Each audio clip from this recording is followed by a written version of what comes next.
who's a very loud comedian. Yes. You don't seem like a loud comedian to me. I'm not too loud, no. I have my moments. When you're mad. When I'm mad, yeah. You don't get mad, do you? No, I get very mad, but you hold it in. I'm very happy here. At the moment. At the moment. You're not actually going to jump angry. over the table and beat my ass. That's not the plan, no. But it's an option. It's not the plan. It's never not an option, but it's not the plan. Oh, dear. I think we should keep that in. That's pretty funny. Never not a, yeah. Spike is a great name.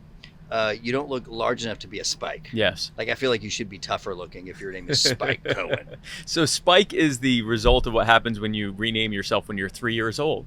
They let a 3-year-old name Oh, it wasn't themselves? let. I insisted. So Wow. when I was 3 years old, again, as you hear this story, keep in mind, I'm 3 years old through this whole thing. Okay. So my older brother, who's much older, he's from a first marriage, he convinced me that my name, Jeremy, was a girl's name, like Julie. It is. Jenny. Exactly. Obviously. See, he was telling me, right? Jeremy.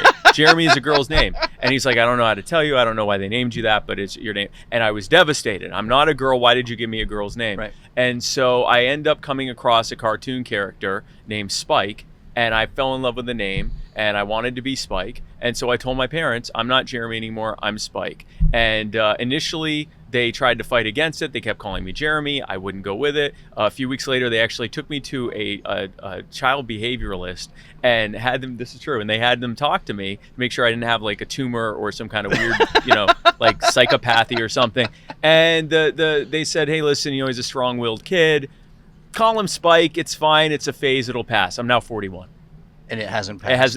If it is a phase, it's a very long What's one. on your driver's license, Jeremy? Yeah, Jeremy. That's my legal name. So you didn't really go for it? No, I didn't change. I didn't legally change it because, again, I was 3. So it wasn't like I was going to go to court and fight to be emancipated so I could name myself legally to Spike. But it's just the name everyone calls me. I've been Spike fantastic. ever since. And it says here that you were vice president candidate of the Libertarian Yeah, Party. I was the 2020 vice presidential bronze medalist. Yeah. That's kind of a big deal, right? I didn't get the medal yet, but yeah. What does that mean? So, okay, we have a lot of fans in India and around the world. Sure. There's American system, there's Libertarian, there's Democrat, Republican. Yeah. It's like the third party, right? We are really the only third party at this point. And there should be 6, but in this system... There should be. We have 350 million people in this country. The idea, forget 2, that there would only be 3 people to choose from or even 4 people to choose from to be the most powerful person in charge of the most powerful office in a country of 350 million people overseeing the largest economy in human history. You just get 2 and choices. You have 2 choices, or even 3. I mean, people talk about 3 choices like that's insane. And it's like, you go to the store, and if they have fewer than 3 choices for sandwich bread, you get upset. But for who's going to be in charge of the largest economy on earth, 2 choices, 3 choices. Well, in it's India, ridiculous. it's often 6 or 7 people running for, and you just don't know. Yeah. And sometimes it is the 7th, and you're like, wow, that's the new prime minister. That's how it should be. That's a real Why democracy. don't voters have a real variety of choices to choose from so that they don't feel like they're stuck in this false binary choice between one option they hate and one option they hate maybe slightly marginally less? So you're non-binary. I'm politically non-binary. Yeah. How does that piss you off? Is that confusing to you? Because I mean, you're obviously a political candidate, but you literally just used a great word. We want to be non-binary. Yes. Now they've taken a great word and now it means something completely Well, now we're different. going to homestead it and make it our own. It's politically. I actually think there is a binary. The binary choice is between the establishment that got us in the mess we're in and the people that are trying to get us out of it. And who's that? Well, in my mind, it's the Libertarian Party. Okay, so there's a particular agenda. Are you still actively doing politics? Are you doing things that can move the needle as far as getting somebody different in the offices of power? Absolutely. I'm on multiple fronts. So I'm currently not running for anything right now. But what I am doing, I'm kind of on 2 fronts. One is the political front. I'm helping the Libertarian Party and Libertarian candidates to be able to grow the party and get more people elected to office, primarily focusing at the local level. We're still a very small party, but we can still get we've already gotten hundreds of people elected to local offices. Oh, that's great. I want to get that to thousands of people. I want to kill the narrative that libertarians can't win and change it to not only can libertarians win, but when we win, the people win for a change too. I'm also working on the cultural front because, it's been said many times, politics is downstream of culture.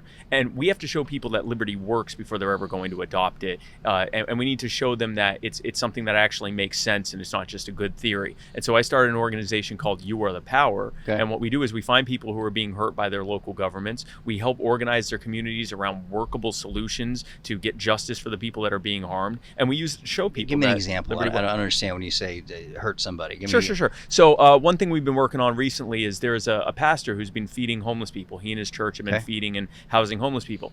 City government doesn't like that. They want a homelessness crisis, and he's solving it for them, and that's stopping them from getting millions of dollars in federal funding. Really? So they're right now have been trying to steal his church, seize the church, and shut down his operations and put all the homeless people back on the streets. Because of what motivation? Who in office is benefiting from this So plan? the city council and the mayor, if they can create a homelessness crisis, if they can take this, say, 150 homeless people that are currently living there and have them back out on the streets, have them dying of overdoses and suicide, have the public resentful of the fact that they're out there, now they can say, we have a homelessness crisis, we need to get some of this federal money. So how much federal money is out there going to problems that could be solved by this nice pastor? Well, in this perspective, in this example, the last time they applied for federal money, they got $45 million. For the city council? For the city council. That's a lot of bridges. That's a lot of money, and didn't make anything better. But when Pastor Moses Colbert started feeding homeless people, using voluntarily donated money and volunteers who came together to help the homeless folks there every day, suddenly there wasn't a crisis anymore. It sounds confusing if you're not from America to understand that, yes, we all agree homeless is a problem, or yes, we agree crime is a problem, and then someone passes a bill to try and solve it. Yep. Government tries to solve it, and then all of a sudden all the capitalist instincts that we're born with kick in, and we want the money. And then we want the power, and they're like, well, guess who's giving the money away? The government. Let's just let's check all the boxes that it takes to get that home loan. This is the problem with government very often, is that they have a perverse incentive to not solve problems and to actually create problems, because that's how they get their money. That's how they get voted on to get reelected, to solve the problem that they haven't allowed to be fixed. If Pastor Moses was allowed to just feed homeless people and provide them with shelter, and there wasn't a crisis, and if on every other front, people were just allowed to voluntarily fix it themselves, they'd turn around and wonder what the hell they need these politicians for. But some problems are too big to fix. Like, you couldn't fix the Nazi war problem without government. So, and there are some cases where you need big government to solve big problems. I wouldn't say so. I mean, if for example, you give the Nazis as an example, World War II was an extension of World War I. It was the aftermath of World War I. And what was World War I? It was a bunch of absurd treaties that had to be enforced, and one person getting assassinated led to a world war of attrition warfare and chemical warfare and millions of people that died because of a bunch of government things. So the government's kind of started it. The government started that whole problem. And then even if you go any deeper, I mean, Hitler, when he wanted to deal with what he called the Jewish problem, his first instinct was to just deport them. Well, the U.S. and most other countries wouldn't take the Jews. There was a story of the USS St. Louis. They got all the way to the port of, I think, in Puerto Rico. Mm-hmm. It was either Guantanamo Bay or a port in Puerto Rico, both of which belonged to the U.S. at that point. And Roosevelt turned them around. He didn't want them. So that's the truth. I'll tell you why. I'm dating a girl from the Dominican Republic, and she is very, very white-skinned. Her family's from Austria. Yeah. Most of her family was killed during World War II in the concentration camps. And I said, how did your granddad get? He goes, well, he got a boat. Yeah. So the American wouldn't take anyone. Would not take them in. But the racist governor of Dominican Republic, this is her words, not mine, wanted white-skinned people. Wow. So he's like, bring all the Jews you can. And so they had ships and ships, and this was in 1942, 43. That's how she ended up being a white Dominican Republican. Isn't that interesting? Yeah. Because she was like, well, they wouldn't take us. Yeah. So what you're saying has some fact, at least in my limited worldview. Yeah, and even if you go any deeper than that, what is Nazism? It is an attempt to take big government and use it for their evil end. So again, the problem is the collectivization of power into an entity that is really just a uniquely bad way of organizing people. Bad way of organizing it, and given one individual has all the power, or even power corrupts. Was that ultimate power? Power corrupts? Power corrupts, and absolute power corrupts absolutely. And the thing is, the more that you centralize that power into one person or even a relative small group of people. In D.C., we're basically ruled over by 546 people, right? 435 in Congress, 100 in the Senate, 9 in the Supreme Court, and 1 in the White House. 546 people are making day-to-day life and death decisions for over 350 million Americans across a gigantic landmass and multiple islands and so forth. And even if these were the most, intelligent and incorruptible people, they still couldn't possibly know as well as you do what you need. And of course, they aren't the most intelligent people. They're often idiots. And they're certainly not incorruptible. That sounds so far-fetched until you meet some of them.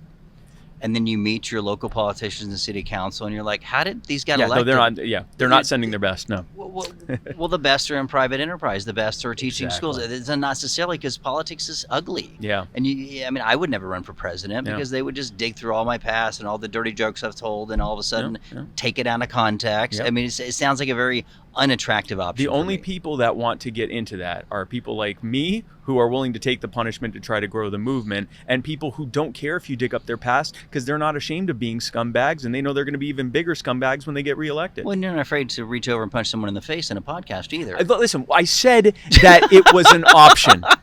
I did not say I was going to. I said like that. It's never off the table. Office. I like the fact you'll punch for somebody. I didn't say I would. I just said I wouldn't not ever consider it. That's all I'm saying. It's a double negative. So you want to punch me in the face? No, I said I guess the double negative, I would consider it.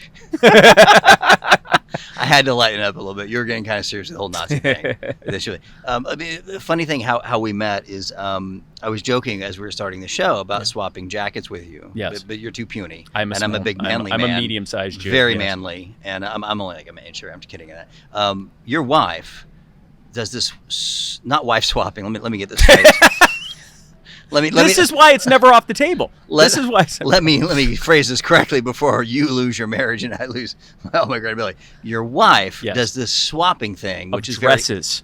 You haven't gotten to the swapping. What they're swapping? They're swapping dresses with friends. Yeah. This is interesting. Right? There's two very successful, very elegant, beautiful women. Yes. Happen to be the same size. Yep. Met casually at a conference like we are, and they're like, you look very similar size. And these people are on TV, so they can't wear the same dress more than like once. It's not fair. So it's like $500, $900, $500. I don't know how much. How much are these dresses? Like $1,000? I mean, some of them are up there. Yeah. Really? And so what they do is they just swap dresses, They're like 100 dresses in the mail. Yeah. And so I heard about your wife a year ago, and I'm like, I need a friend like that. That's amazing because I can wear it 3 or 4 times and then I can't wear this outfit again because we're on video, right? The thing is, like, I guess maybe because we can accessorize we can have switch. different and also I think I will say there's a double standard here. No one has ever said to me, I think you've worn that jacket twice. But the people have come up, usually women, have come up to Tasha or said on social media, I've seen that dress before. And it's like, oh no, how this insulting. multi-$100 dress she's worn more than once. Perish the thought, right? And so it's not just Tasha and Heather doing this. This is a network of women who are dress swapping. It's like a dress swap network. And it's funny because I'll come to these events and I'll say, oh yeah, Tasha wore that back in 2021. She wore that back in 2019. And they'll go, oh yeah, I wore that in 22. But and only the women in this circle know it, so nobody cares. Only the most elegant, beautiful women who are all in roughly the same size. And they're size. not poor, but it's like so ridiculous because it's a great dress and I'm her size. Yeah. There's wealthy and then there's buy my wife a new dress every day wealthy. Okay. And I'm not there yet. Do you mind if I look at your handwriting? No. I think this is really fun. Keep it. Please, first look at this first where I said I haven't written in cursive in at least 15 years. You know what? I think that's great you just said that because it's sloppy, but that doesn't mean you're slow. No, so it was literally me remembering how to do it. Yeah, but it's also like, have you ridden a bike after like 20 years? Yes. It takes a while to get your legs. It takes a while, but yeah. So sometimes this gives me your unconscious mind and this would not. Yours is pretty similar on both. You're just printing. So the small writing is actually focus and concentration, which is surprising because you're delightfully extroverted, but you have a tendency to focus and shut out the world and work on one thing. What was your degree in? I didn't go to. I barely made it out of high school. You're so smart. I'm really shocked at that. Yeah. Yeah. No, I was a disciplinary problem. So I was very smart. Okay. But I didn't listen. And I know when you heard that I'd changed my name at 3 that would shock you, but no, I was stubborn. I got that. Poorly behaved child. Poorly behaved guy. So race car drivers tend to be very focused. Sometimes violinists, like people with a lot of discipline, are that focused. But I think it would be unfair to call you an introvert because you have elements of both. Yes. Like elements of introvert and extrovert. Yeah, so probably ambivert would be the type of I guess so. Yeah, I'm a non-binary vert. There you or go whatever, again. yeah. We're so woke. The fact that we keep throwing that word around like we know Yes. what it means. Yeah. As though we actually know what we were talking about. No, I will say, like, for example, when I come to these events, I get energy from it. I leave being more energized. During the campaign, when I was getting 2 hours of sleep a day, it was the energy from the crowds I was talking to and the people I was getting to meet, the events I was getting to do. That's what literally kept me going during that time. But I certainly have times when I definitely need to shut it all off and focus and hyper-focus on things. So can I tell you your best trait and your worst trait? Yes. Are you Yes. sure? Because Yes. I'm not sure you want to hear. No. So one of your worst traits is that you do take criticism incredibly personally, and then How dare you? Go ahead. No, I'm sorry. And so what happens is that you withdraw. So especially your wife, people that you care about, like they criticize it in like that speech or whatever, it hurts. Now, depending on how sensitive you are, Yeah. you could have created defense mechanisms which tell yourself that you don't really care. Okay. I have a friend that is very sensitive, but he told himself years ago he doesn't give a crap what people thinks about it. But I see that he does, but he created this defense mechanism that he doesn't. Very interesting. And so it depends on where it is. But I would think you were highly sensitive, and it makes you withdraw, go in the closet, and come out. Not the closet, a different closet. Like just The other withdraw. closet. Yeah, no, I Different understand. closet. But one of the interesting traits that's really positive is people with a high degree of desire for status and pride Yeah. end up being better dressed, more successful, more concerned with reputation. Therefore, they have better ethics because you don't want to get caught. Not Right, that you would right. anyway, but you're like, I would just never do that anyway. But Just to on top avoid of that, that, yeah. what would people think? And I think you care more what like the fictitious person people think than actual people think. So the sensitivity there is an issue. But usually those people become successful. Go ahead. No, I was going to say a very interesting thing is I started my first business when I was 16. I got into politics in my mid 30s and skyrocketed to running for VP. And I've always kind of dealt with this sort of lingering feeling of a type of imposter syndrome. Yep. Like, should I really be here? That usually is pretty quickly dispelled when I meet other people who are doing what I'm doing, Sure. and realizing that they probably shouldn't be here. Right.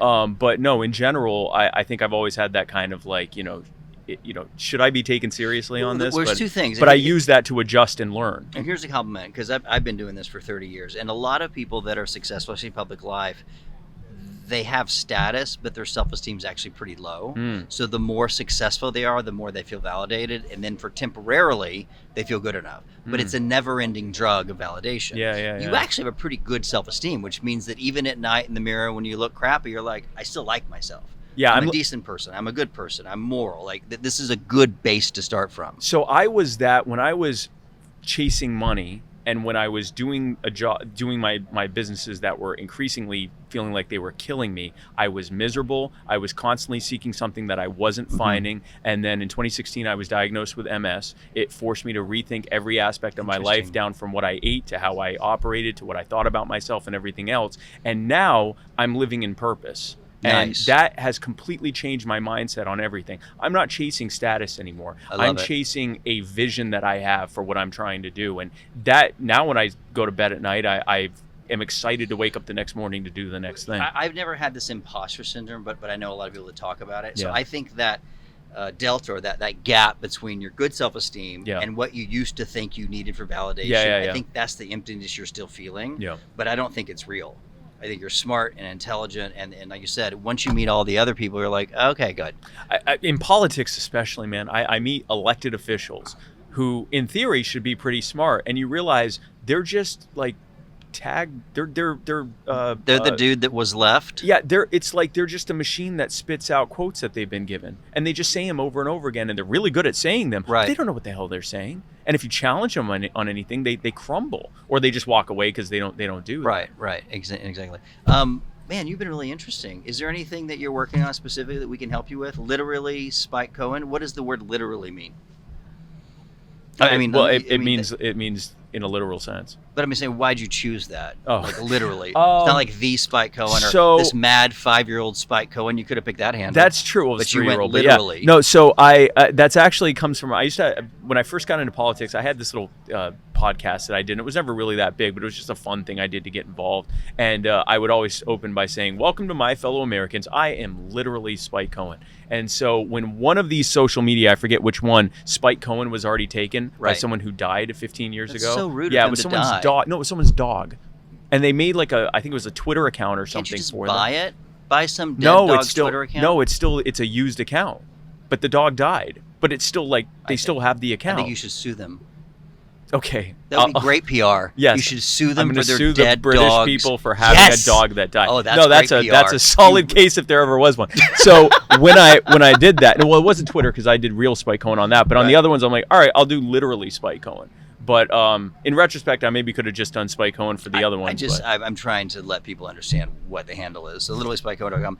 Cool, man. I think I'm going to follow you. It's fun, and we're not going to swap clothes. I'm very disappointed about this. No. Could you gain like 20 pounds, and then we could swap jackets? I could. I used to be 100 pounds overweight. Well, that would be a little excessive. I can split the difference. Yeah, when you gain 20, let's be in touch. Okay, that sounds good. Let's keep in touch. I'll start carb loading now. And sometime by like this time next year, I should be able to help you out. Deal. Awesome. Spike Cohen, everybody. Hey guys, thanks for watching. If you like this video, come to Freedom Fest, a big conference of free thinkers. I'll be here, all these great guests we found here, and there's a coupon code, BART50 at the checkout, freedomfest.com.